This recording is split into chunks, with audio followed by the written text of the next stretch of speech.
teaching legal ethics, contracts, commercial law, criminal law at George Washington University School of Law in Washington and Lee. Practiced law at Davis Polk and Wardwell LLP in New York. Wheeler Trigg O'Donnell LLP in Denver. Legal ethics scholar. Co-authoring a book on ethical artificial intelligence the textbooks. Penn State Law School, teaching a new class, and I apologize about the football game the other night. Development of AI-based legal analysis on the Fox Champ. So if you have not had the chance to meet Lawton, you're missing something. And Lawton, just an incredible background in this, and we're very much looking forward to your presentation. Thank you so much, General Murray. Can you hear me? I can. Ah, what a relief. Okay, great. And hopefully someone is going to be able to control my slide deck, since I've called in and it seems. Your slides are up, Lawton. Okay, great. So I'll just jump in. So as General Murray mentioned, I'm here today to talk to you about the future challenges associated with AI technology, especially as it advances and has become evident in everything we do. So first, AI is a very broad field, so I thought we'd first define it. So slide 2, please. AI is just the science of intelligent algorithms. In the past, computers used rule-based algorithms written by coders. So the algorithms took the data sets and applied the rules to give results, or a search engine could use informed heuristics to search through data using core assumptions. Slide 3, please. So in the past, computer programmers were programming the computers, and programs were just that. Bill Gates used code to instruct the computer what to do when given various inputs. And even though he programmed complex decision trees, it was still if-then statements, and computers were not able to learn on their own. Slide 4. So a new subset of AI has arisen in the past decade, and it is dramatically different from all that came before. This new subset of AI is called machine learning. Slide 5. So I know some of you know all of this, but since I was told some might want a refresher before we jump into the ethics, I'm going through this refresher. Slide 5. So machine learning was conceived on a theoretical basis as early as the 1950s. It's when neuroscientists discovered that the human brain uses neural networks to learn, and computer scientists began to explore how computer algorithms could be designed so that the machines could learn from experience rather than following the rules. Slide 6. So take, for example, a toddler learning to recognize a dog versus a cat. And the way this is done, as you all may remember, is when the parent shows the toddler a dog, the parent says dog. And when the child sees a cat, they might say dog. And the parent says, no, no, cat. After a while, the child knows a dog from a cat when she sees them. But later, if you were to ask the child or the parent to explain how to know when an animal is a dog versus a cat, they would try and drop a decision tree, and it may go 7 layers deep. Next slide, please. Such as if ears are floppy, then dog. If ears are pointy, then go to the next level down. If long whispers, then cat. If not, then dog. But these decision trees are just what we're aware of. So they don't encapsulate the subtleties. And in fact, what goes on in our neural networks, in our brains, is that when we see an animal with certain features and we hear it's a cat, a neural connection is made. And then when another animal with that feature is a cat, the neural pathway is strengthened. So it's a system of correlations, meaning we could never accurately explain how we know an animal is a cat or a dog, because our dense web of neural connections has been built up over our lifetimes. Similarly, machine learning is a subset of AI where the algorithms use data to learn. So when you give an algorithm data, it's called training the algorithm. Most machine learning applications today are training algorithms on labeled data. So in the above example, this means that the human labelers prepared the training images by making them either dog or cat. And this is known as supervised learning. So slide 8. Since I can't see you all, this one should be a slide about unsupervised learning. If it's not, hopefully it is. So there's another category of machine learning called unsupervised learning, and that is done when training data, but without having the training data labeled or even structured. So without labels, an unsupervised model might identify that the set of images belong to 2 clusters simply by correlating the similarity of many features across many images. It can make all the necessary associations to construct a model that accurately identified 2 buckets. So, and then you could put more pictures and videos in, and it would put them into those buckets. Slide 9, please. Deep learning. Deep learning is a subset of machine learning where the algorithms use multiple layers to progressively extract higher and higher level features from the raw input. So now these artificial neural network models, these are really starting to emulate the human brain. And they're composed of layers that contain information relevant to the classification decision after the model is trained. So deep, the depth of the learning, is referring to the depth of the neural networks, so the multiple layers. And now that we're into deep learning, these models capture just unparalleled complexity and nuance.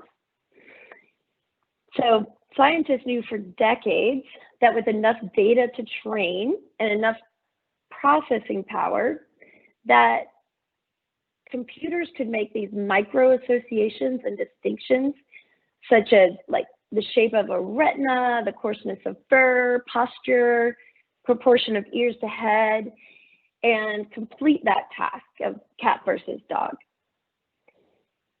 And so the question is, why did it take so long? Why all of a sudden? Slide 10, please.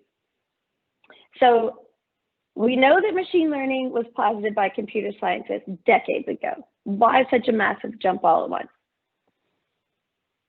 For machine learning to work, you need 3 things. You need, first, massive amounts of data that is captured. Second, it has to be able to be stored. And third, it has to be processed. So you need data capture, data storage, and processing power. And we had none of these. And then all at once, these 3 constraints were removed. Slide 11, please.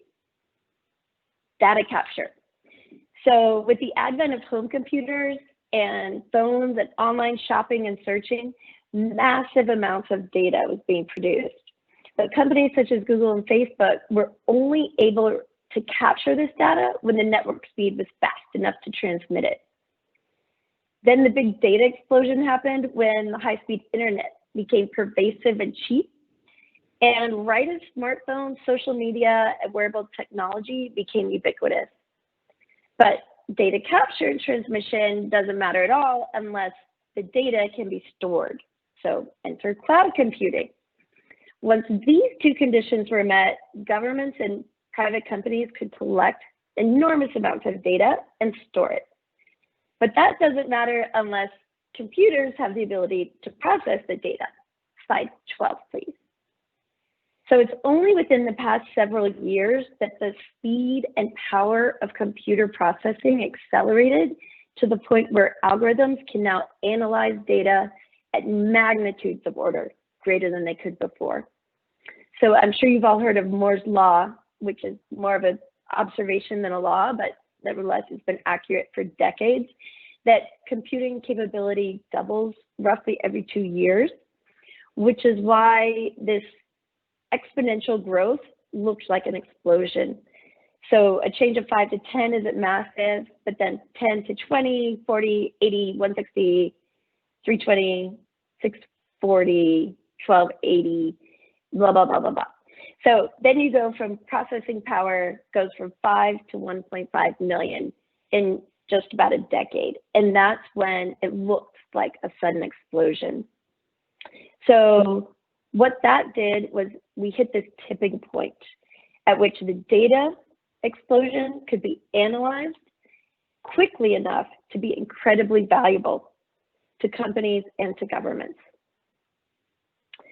So now we've got a constellation of mainstream technologies that are having substantial impact. Computer vision drives video games that are now a bigger industry than the entertainment industry in Hollywood.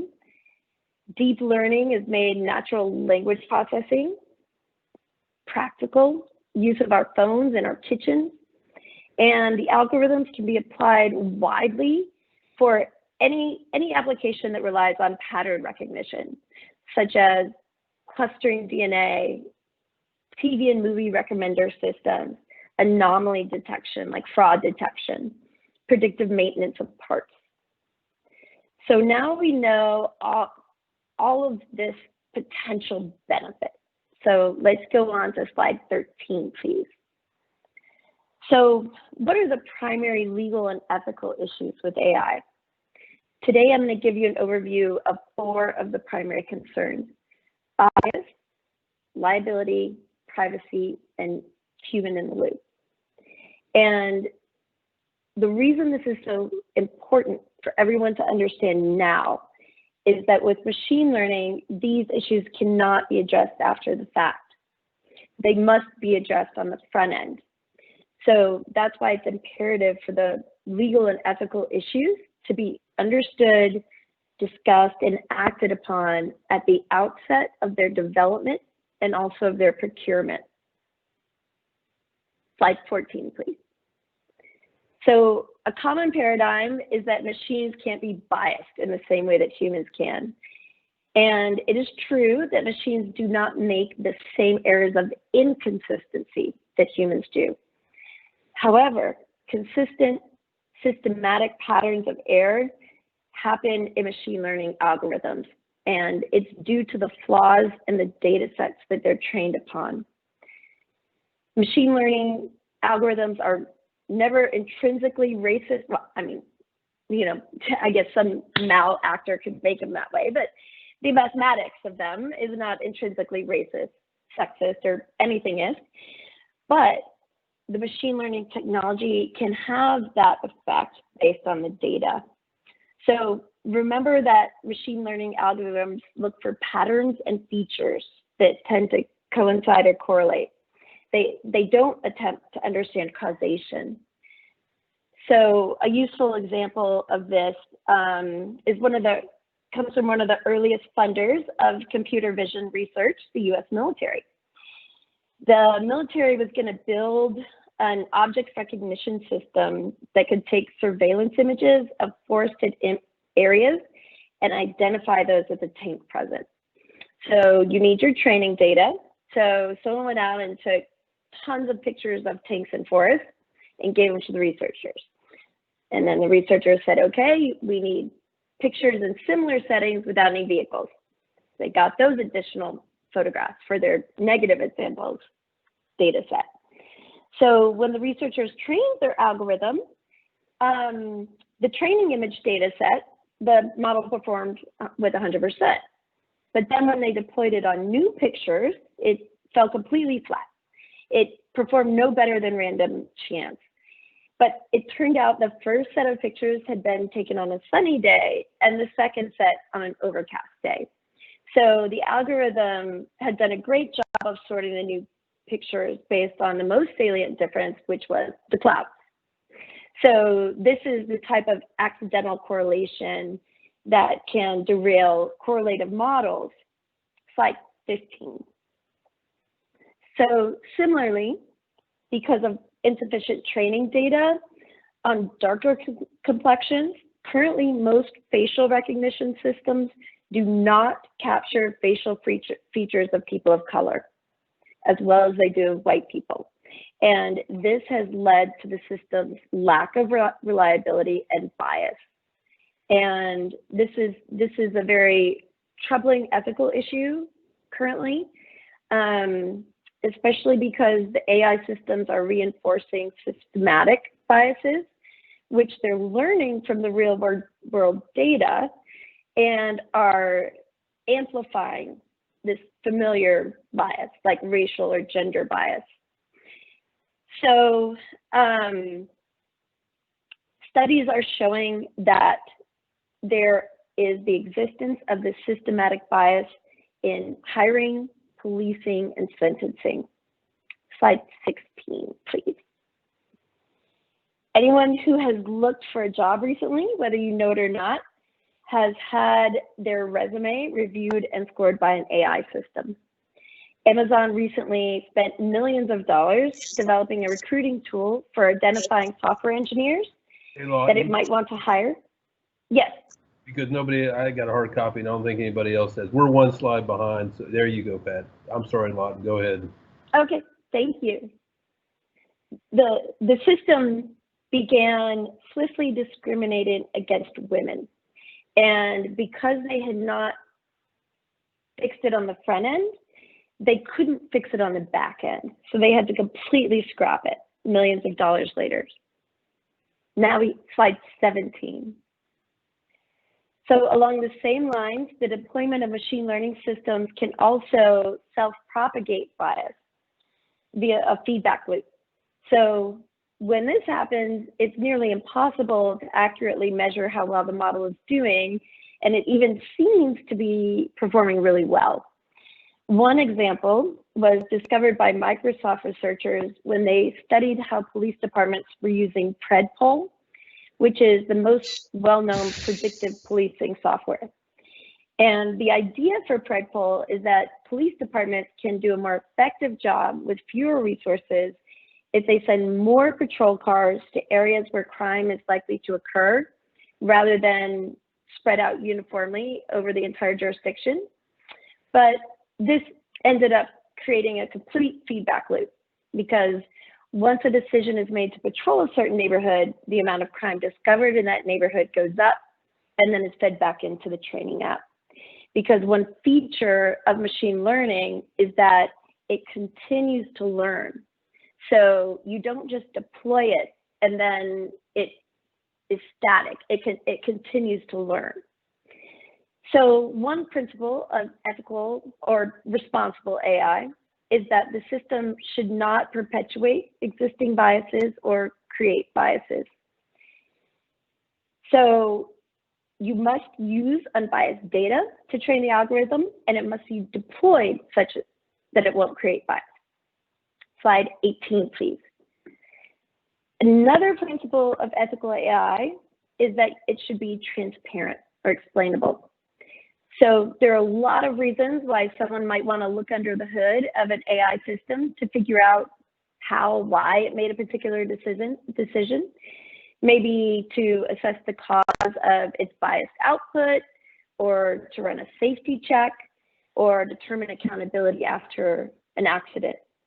The problem is that with machine learning, the system learns from real world data and then makes decisions based on billions or trillions of neural associations.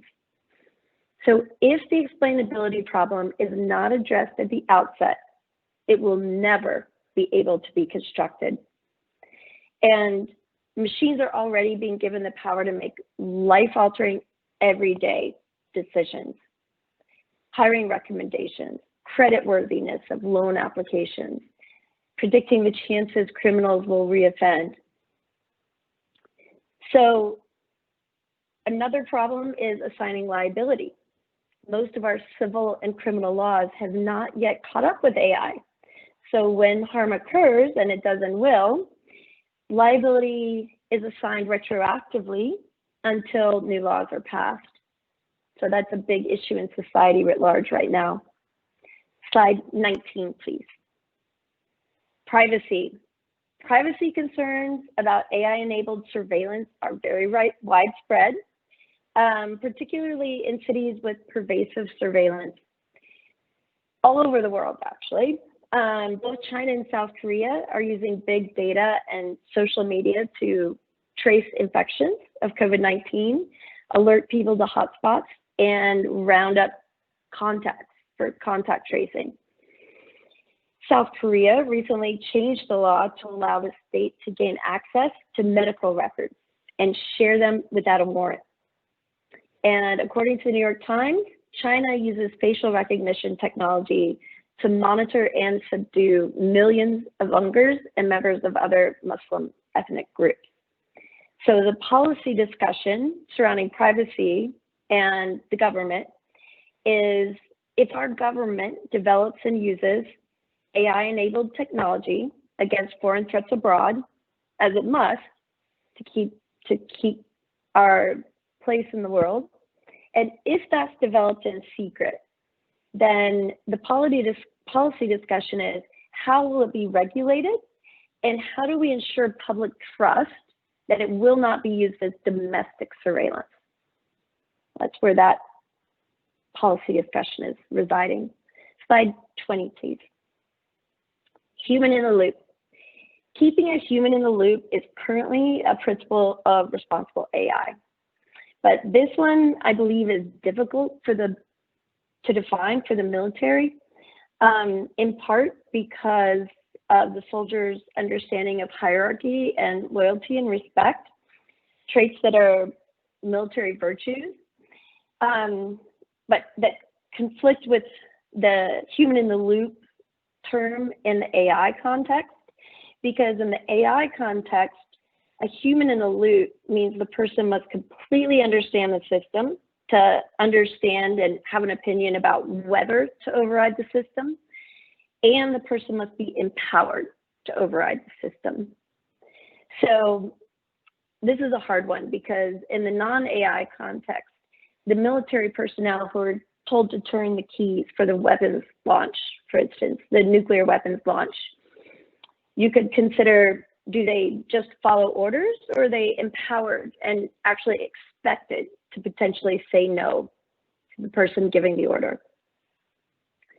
The Department of Defense Directive number 3000.09 is cited often, instructs that autonomous and semi-autonomous weapon systems shall be designed to allow commanders and operators to exercise appropriate levels of human judgment over the use of force.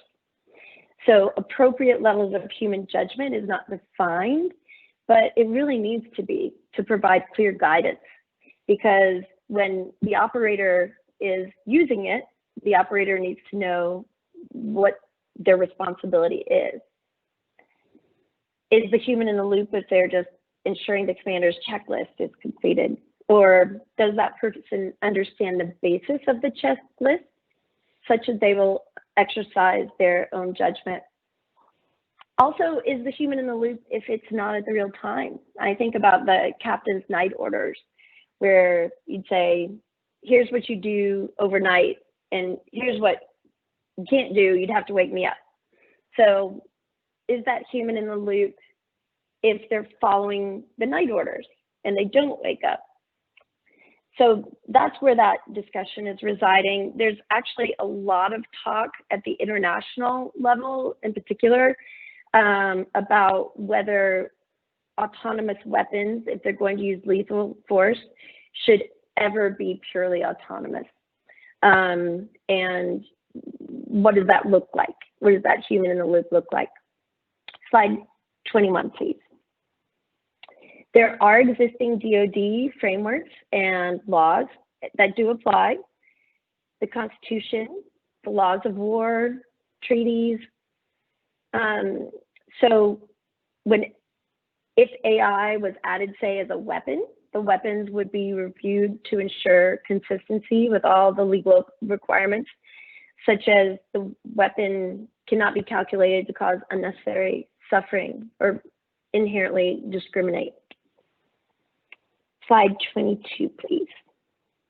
In 2018, the DoD established the Joint Artificial Intelligence Center, and in 2019, the department directed the Defense Innovation Board to conduct a study and recommend principles for ethical and responsible AI use, which they did. And in February of this year, the DoD formally adopted the AI principles from the Defense Innovation Board. Slide 23, please. These are the principles adopted by the DoD, that its use of AI systems are responsible. That's where humans exercise appropriate levels of judgment. Equitable, that they take deliberate steps to avoid unintended bias. Traceable, and that's where engineering discipline comes in, where it should be sufficiently advanced that technical experts and users understand the technology and develop processes that it can be traceable, so that transparent and audits, data sources kept, design procedure. 4th, reliable, safety, and 5, governable. So now the Joint Artificial Intelligence Center is tasked with operationalizing these principles, because as we talked about today, these all are lofty, but they need to be put into actual guidelines where you know, okay, here's when I do this. And for instance, if you're going to acquire, I would ask in the RFP about how each of these 5 are being addressed. And then at each stage of design, develop, deploy, and use, consider these 5. So at design, you could do use case, how could it go wrong? At develop, make sure your data cards are not biased. At deploy, make sure it's explainable. At use, you audit the results, keep logs. Okay, so I'm going to stop now in the interest of time. I'm going to stop by saying our adversaries and competitors are definitely recognizing the transformative potential of AI and investing heavily in it.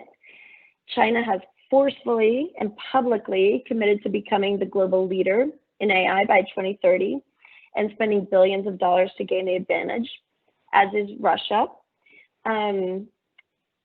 But I want to point out that artificial intelligence is neither inherently positive or negative. It's an enabling capability, like electricity, and it's the decision of human beings like yourselves, all of us, that are in the development and deployment of this technology that will determine whether AI advances or undermines our efforts to make the world safer. So thank you for having me. I didn't leave much time for questions. Hey, Lawton, that was phenomenal, by the way. And, you know, I've been talking about this for a long time, and I really appreciate you doing this. There's one question that came in, and you know, I'm going to take first crack at it, and we can go a little bit over if you've got the time. If you don't, great. So the question is, if great power competitors are great power competitors, and that's our speak for Russia and China, or geopolitical adversaries develop an AI without a man in the loop in order to give their AI a decision speed competitive advantage over DoD's, forcing the U.S. to remove the man in the loop, how will DoD ensure that these AI algorithms still make all decisions, including kill decisions, with American warfighting ethos incorporated?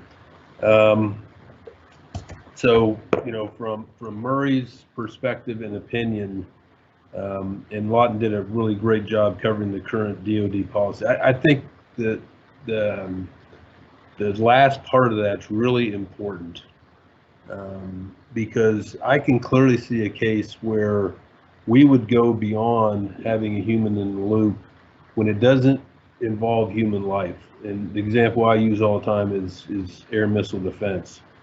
So if you're defending against a drone swarm and you have an algorithm that's helping you make decisions on what is friendly and what is foe, and they're drones. They're not manned drones or manned aircraft. And so the decision is whether to shoot a piece of plastic or a piece of metal out of the sky or not. I can see cases where even today you could make rational arguments that you don't necessarily have to have a human making every individual decision. You may have to make the human make the decision on whether the machine and the weapon system engages or not, but not on every individual target. That's one case.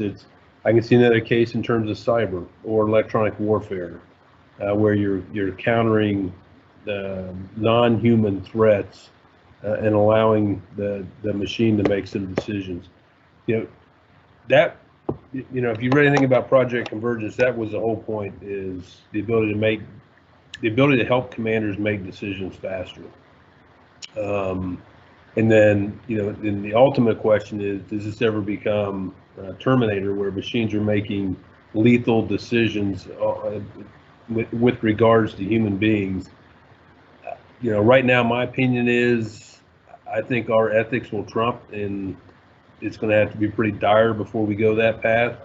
But I'm also a person that never says never. And Lawton, I don't know if you have anything to add to that or not. Yeah, I think that's the excellent distinctions. There is so much subtlety here. And I also say never, because, I mean, there are times when you could argue that AI is going to be much better, less collateral damage. I mean, if you think about what a strike used to look like, when in World War II you dropped bombs and it would just wipe out an entire city, right? And now we have these precision strikes, in part due to AI. But yet, then there's the other side, where we've also had near misses of starting of World War III due to computer failures. So I think this is a really hot topic. I will also say that we've done this, we've been here before with the international community, and we do have treaties like the Geneva Convention. And we worry, like, well, if others aren't going to use it, are going to use, say, torture, waterboarding, should we? And, it's important to know where the policy decision resides.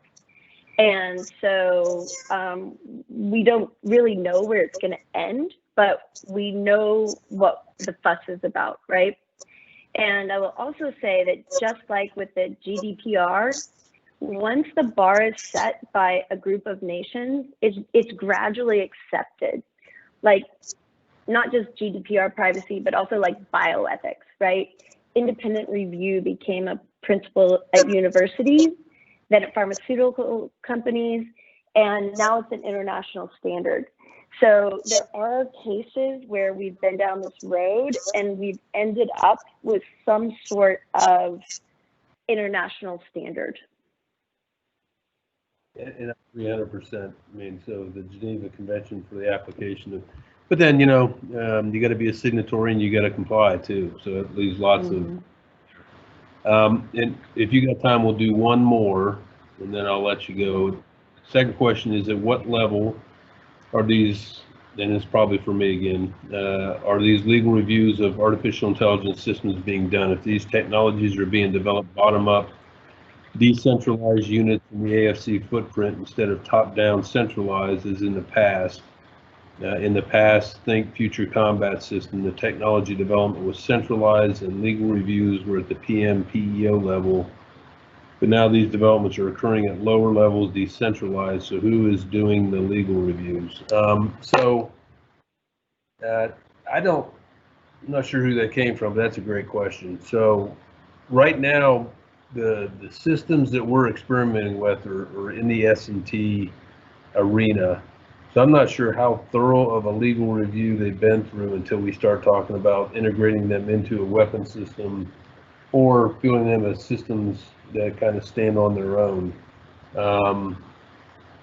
OGC is obviously going to have a piece of this. OTJ is going to have a piece of this. The acquisition lawyers that are in ASALT and each of the PMs, PEOs are going to have a piece of this. And right now, I mean, Lawton pointed out that the DODI, the instruction or the Department of Defense policy, lays out pretty clearly what AI systems have to do and not do, I guess is one way of putting it. But the overarching legal review is we start to integrate some of the things that we're working with in Project Convergence.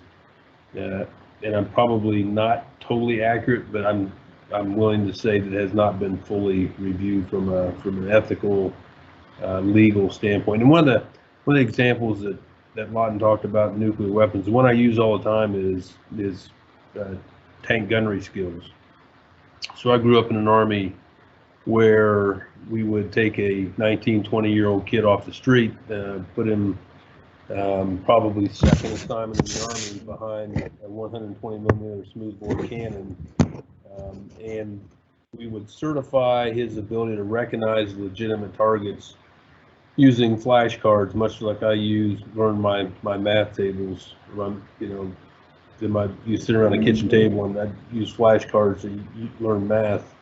And if I remember right, and I've had several people of my age validate this, I mean, you had to get 80% of them right to pass and qualify to be a tank gunner. And if you look at some of just the facial recognition models that are out there, there is no doubt in my mind that we can't develop an algorithm that's well better than 80%. So it goes back to what Ms. Cummings was talking about in terms of aiding a decision making. And it's, in some cases, you should be able to train a model to make not necessarily decisions, but better recommendations than what the human can make on their own, especially given the chaos of close combat and everything that goes on inside of the turret of an M1 tank or the turret of Bradley, when you're in contact. And Lon, I don't know if you have anything to add to that or not. Yeah, I would say 100% agree with you. And these procedures and legal reviews, they're coming one-offs right now. Like I mentioned, the directive on autonomy and weapons systems, and that specifies the review that any autonomous weapon system must go through, and it lays it all out. But I mean, imagine how much work went into this one directive, and that's just autonomous weapons, which are and semi-autonomous, but it's defined in a certain way and does not apply to many or most of the technologies that you'll be not only developing but acquiring. And so it really is landing on you all. I mentioned this Jake that is out there, the JAIC that's been stood up. As far as I know, it consists of one person, and she is charged with implementing these principles, operationalizing them, and that is a tall order. So DoD needs to give some more resources, because having to interpret, how do you make sure that this is traceable or reliable? I mean, you can ask the people who develop it to put that in their RFP, but beyond that, this is all developing. It's a great area of the world. It's a great time to be alive and in this field, because it's nascent, and it's urgent. Yep, and when you said one person, I assume you meant one lawyer, and please don't take this personal. I see my lawyers are on the staff, or on the net too, is if one thing that, in my experience in DoD, is we get lawyers involved, and so I'm fairly confident that our legal professionals will if they're in, I'm confident they are already involved, and that their involvement will only get more intense as we get closer to fielding these type of systems. Yes, don't get me wrong. She's brilliant. I've spoken with her several times. She's a lawyer, and she has an engineering degree. But she does need more resources. And she will want to, I mean, when I told her I was giving this presentation, she was thrilled. because the conversations, just even knowing what the fuss is about, right? Like knowing what the issues are. We're not going to decide today how to make sure that privacy considerations or bias is kept out. But you need to know that that's an issue to look for it. Okay, Lawton, and they don't let me know how many people are on the net. My guess is we normally get about 400 or so on the net. So on behalf of all of us, I just want to say thank you very much for taking the time to participate in this today, and just a phenomenal brief, and you're just a wealth of information. So thank you very much. Thank you so much for having me, General Murray. All right, tell Craig I said hello. I will. Talk to you soon. Okay, bye-bye. All right, Joanna, there were a couple questions that didn't get answered, so I assume we'll do the normal TTP and write those down and get the answers back out to everybody. Absolutely, sir. And the team appreciates your patience as we work through some of those AAR-able technical difficulties, sir. Yeah, I've always said SIGO is a 4-letter word. Today, I would certainly agree, sir. All right, team. Those of you that are still on and were able to stick with us, last thing I've got is, and I probably won't be able to talk to you again between now and Thanksgiving. Enjoy your Thanksgiving break. Normally I would say get with family, big gatherings, hang out, enjoy a big meal, enjoy the holiday. Be thankful for the many gifts that we've been given as citizens of this great country. But this year I'm going to temper that with make sure you socially distance, wear a mask, and wash your hands. But enjoy your Thanksgiving, and thanks again for everything you do.